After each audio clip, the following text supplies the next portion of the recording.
اور روایت حفظ میں یہ ایک مقام ہے جہاں پہ ہم تسہیل کریں گے.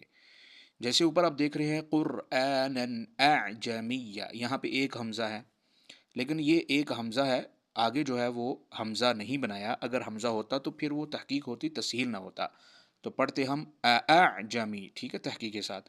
لیکن یہاں پہ تسہیل کرنی ہے، یہ ایک صورت بنائی ہے اس لیے تاکہ سمجھ پڑھنے والا جو ہے اس کو پتہ لگے کہ یہاں پہ تسہیل کرنی ہے. ٹھیک ہے، چھوٹا سا نقطہ اوپر بنا دیا گیا ہے کہ اس کو تسہیل پڑھنا ہے. پہلا حمزہ تحقیق، یعنی حمزہ کو مخرج کے ساتھ ہی پڑھنا ہے، حمزہ کو اس کے مخرج سے نکالنا ہے.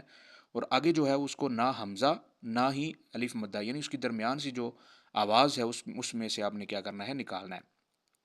ایک ہے اعجمی، اس طرح نہیں پڑھنا، ٹھیک ہے، نہیں، اعجمی وعربی، اعجمی وعربی،